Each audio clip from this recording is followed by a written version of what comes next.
Hello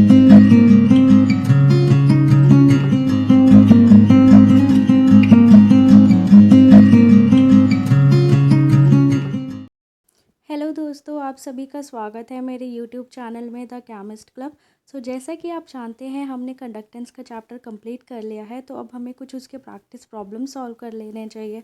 तो इसलिए मैं आज आपको कुछ यूनिक क्वेश्चंस लेकर आई हूँ, तो उनको हम सॉल्व करते हैं। और जिन्होंने मेरी कंडक्टेंस की वीडियोज़ नहीं देखी है, मैं उनसे रिक्वेस्ट करती हूँ कि प्लीज़ आप जाइए और देखिए और समझिए, क्योंकि उससे पहले क्वेश्चन सॉल्व करना अच्छा नहीं है, पहले कॉन्सेप्ट क्लियर करना अच्छा है। पहला क्वेश्चन हमारा कंडक्टोमेट्रिक टाइट्रेशन से है, जिसमें हमने मिक्सचर ऑफ एसिड्स का टाइट्रेशन करी है NaOH के साथ। तो इसमें ग्राफ पूछा है कि ग्राफ कैसा होना चाहिए। कंडक्टोमेट्रिक टाइट्रेशंस में मैंने आपको बताया था कि कैसे मिक्सचर ऑफ एसिड्स को हम टाइट्रेट करते हैं NaOH के साथ, किस तरीके का ग्राफ मिलता है। जैसा कि आप जानते हैं, सबसे पहले H+ आयन स्ट्रॉन्ग इलेक्ट्रोलाइट है, तो वो पहले न्यूट्रलाइज होगा, फिर धीरे धीरे कंडक्टेंस डिक्रीज़ होगी उसकी वजह से। फिर HCN वीक इलेक्ट्रोलाइट है, उसकी वजह से बहुत धीरे से ऊपर जाएगी। फिर उसके बाद NaOH की वजह से ड्रास्टिक इंक्रीज़ आएगा। तो इस तरीके का कर्व आएगा। ये वाला क्वेश्चन हमारा ऑसवर्ड्स डाइल्यूशन लॉ से है, जिसमें हमने एक फॉर्मूला पढ़ा था Ka=C∝² divided by 1 minus alpha. तो उसमें आपको एक रिलेशन निकालना है Ka के बीच में, लिमिटिंग मोलर कंडक्टिविटी और मोलर कंडक्टिविटी के बीच में। तो आपको अल्फ़ा पता है, which is molar conductivity divided by limiting molar conductivity. तो थोड़ा आप चीज़ों को इक्वेशंस बना के इधर उधर करके आप उसे आसानी से सॉल्व कर सकते हैं। जैसा कि आप सामने देख पा रहे हैं, मैंने इसको सॉल्व कर रखा है, तो आप इसको देख लीजिएगा। ये बहुत आसान सा क्वेश्चन है, आप आराम से सॉल्व कर लेंगे। ये एक नया क्वेश्चन है। इसमें क्या आपको निकालना है, इसमें डिग्री ऑफ आयनाइजेशन निकालना है। तो डिग्री ऑफ आयनाइजेशन ही हमारा अल्फ़ा होता है। आप जानते हैं अल्फ़ा का जो फॉर्मूला होता है वो होता है molar conductivity divided by limiting molar conductivity. Limiting molar conductivity निकालने के लिए आपको सारा डाटा दे रखा है, आप आराम से निकाल सकते हैं। और मोलर कंडक्टिविटी निकालना है तो आपको स्पेसिफिक कंडक्टिविटी दे रखा है। स्पेसिफिक कंडक्टिविटी को आप कंसंट्रेशन से डिवाइड कर देंगे तो आपको मोलर कंडक्टिविटी मिल जाएगा। मोलर कंडक्टिविटी मिल जाएगा तो फिर मोलर कंडक्टिविटी का रेशियो ले लेंगे लिमिटिंग मोलर कंडक्टिविटी के साथ, तो आपको अल्फ़ा मिल जाएगा। तो ये बहुत आसान क्वेश्चन था, आप इसको देख लीजिएगा, अच्छे से हो जाएगा आपसे। ये जो क्वेश्चन आप सामने देख रहे हैं, इसमें हमें सेल कांस्टेंट निकालना है। इसमें कंसंट्रेशन दे रखी है, KCl सॉल्यूशन की रेजिस्टेंस दे रखा है, और हमें क्या करना है, सेल कांस्टेंट निकालना है। कंडक्टिविटी भी दे रखी है, तो हम कैसे निकालेंगे इसको देखिए।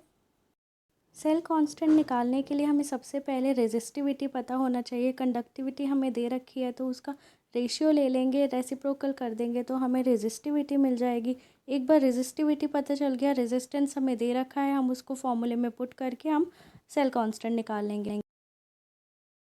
ये जो सामने क्वेश्चन है 10th, इसमें आपको मोलर कंडक्टिविटी और इक्विवेलेंट कंडक्टिविटी का रिलेशन बनाना है।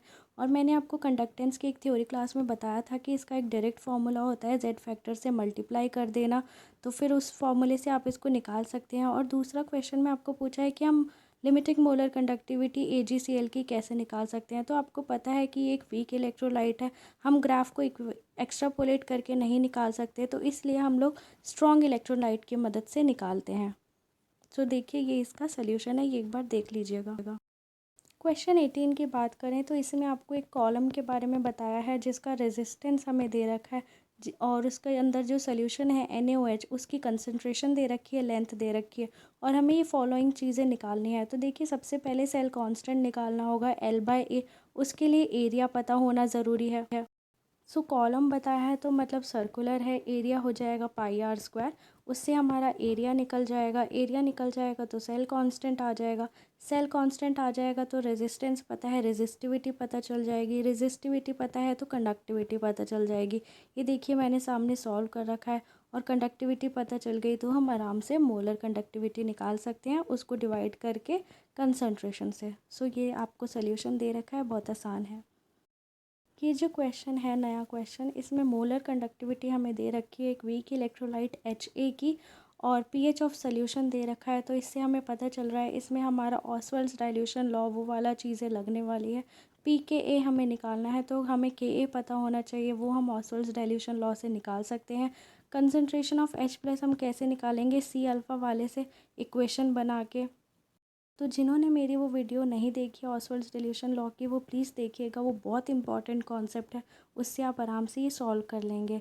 तो सी अल्फ़ा से हमें कंसंट्रेशन ऑफ H प्लस मिल जाएगी।